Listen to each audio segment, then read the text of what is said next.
Brighton through to the fifth round of the FA Cup after a 2-1 victory against Chelsea, despite falling behind in that game after a Bart Verbruggen mistake.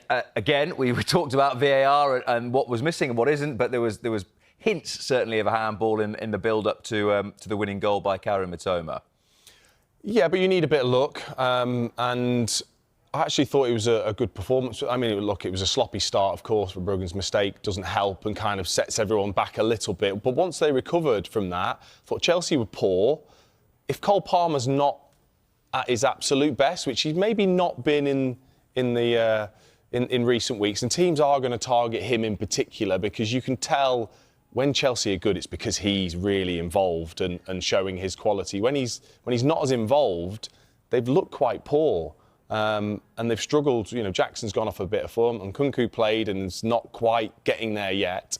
Brighton took advantage, and they still continue to play such a great style of football, Brighton, and they've got quality players, of course they have, but they didn't have to do a lot yesterday, actually, Brighton, to win the game, which is really the big disappointment from Chelsea.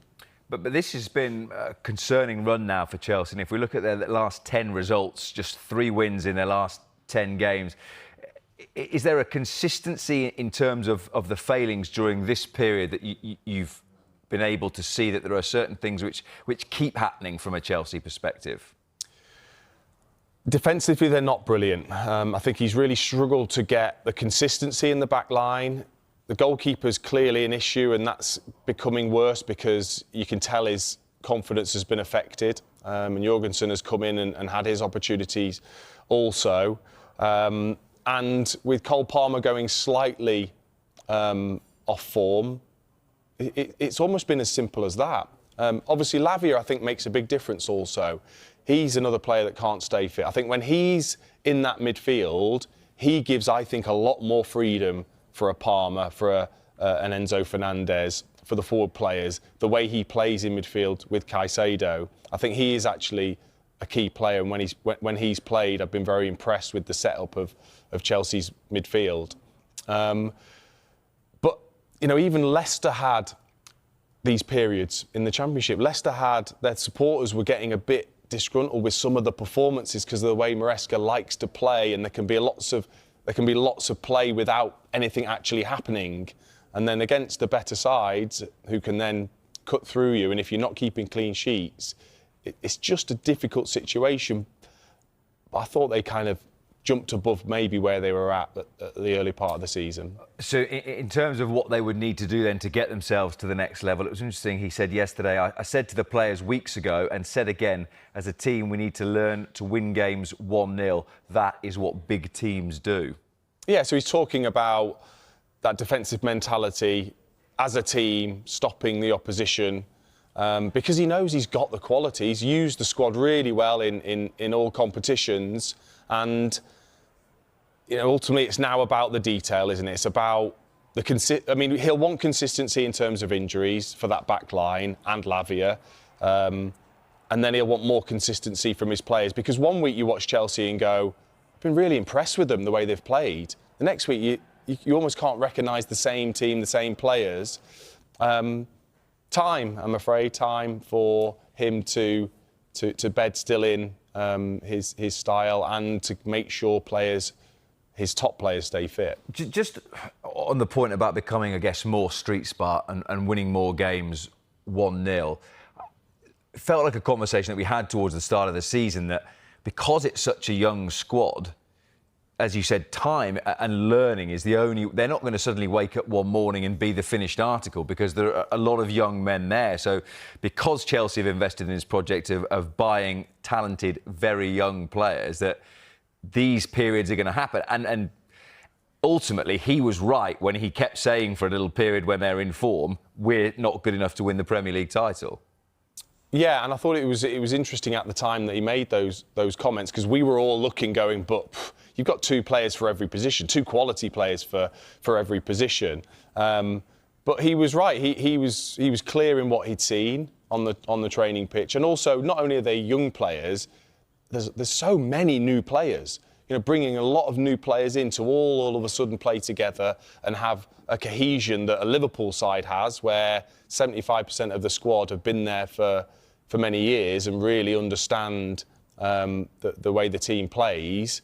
It's kind of no surprise, but you look at the quality of the players when that team sheet is put up and go, this team should be doing better in this run, but they'll probably still need to go in the transfer market, won't they, in the summer? That'll do it. A few more players will definitely do it. But just, I mean, the point about the T word, time, and you're talking about the young players needing time and him needing time to get his messages across.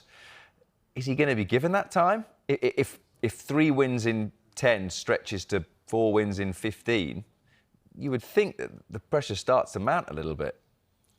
It shouldn't. It shouldn't, but it does. For today's managers, they'll feel that pressure, and I think he was trying to be as wise as he could with his comments earlier in the season because of that, because he knows he's going to be under pressure, but he wants the time to develop what he believes is the right way for the team to play. It's what the owners want. It's what the owners either want or demand from this season.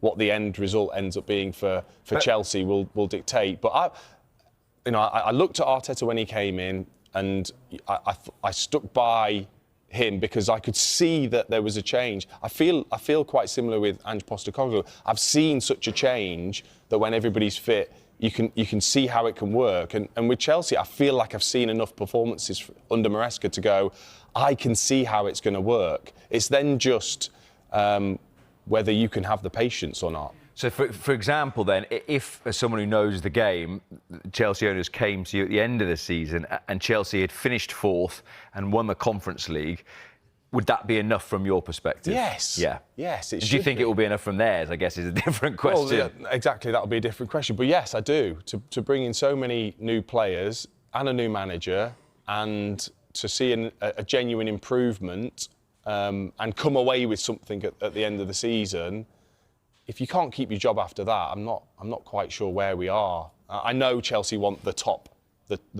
prizes, but I'm not quite sure where we are if that would be the case.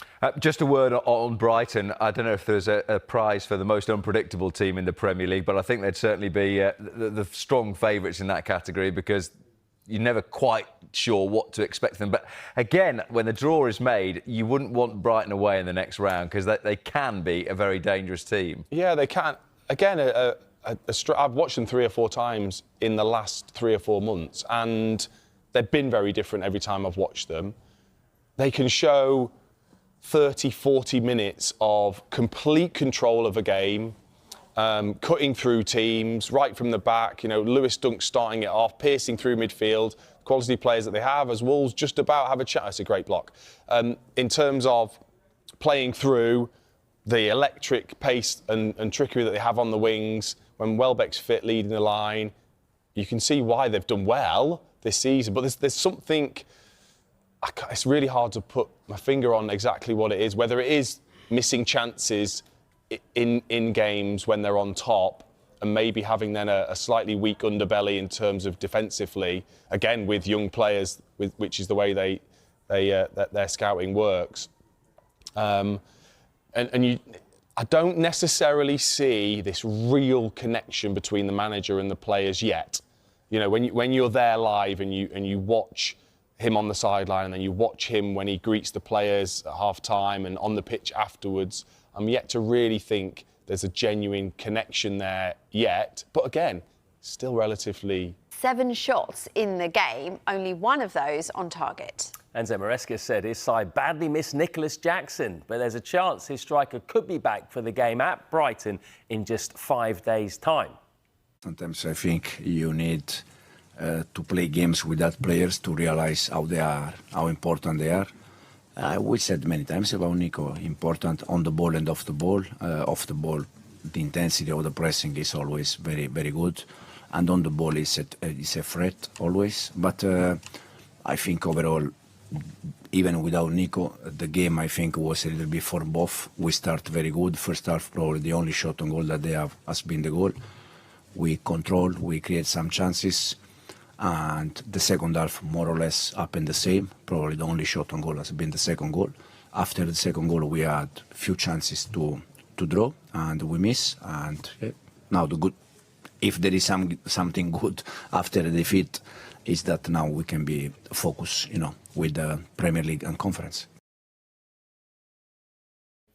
Scoring first doesn't seem to have helped Chelsea recently. When they've taken the lead inside the first 20 minutes of a match, they've not been able to win.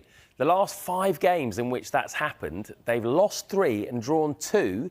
MARESCA says they need to learn how to win 1-0, adding that that's what big clubs are able to do. For me, for sure, we need to learn how to win games 1-0. I said already many times, no doubt. But in the same way, the last game against West Ham, we were losing 1-0, and then at the end we won 2-1. So I think it's part of the season, it's part of the football. Sometimes you are down and you win, and sometimes happen like tonight. But for sure, I said already to the players weeks ago, and I said again tonight, that in terms of team, we need to learn how to win sometimes game 1-0. That is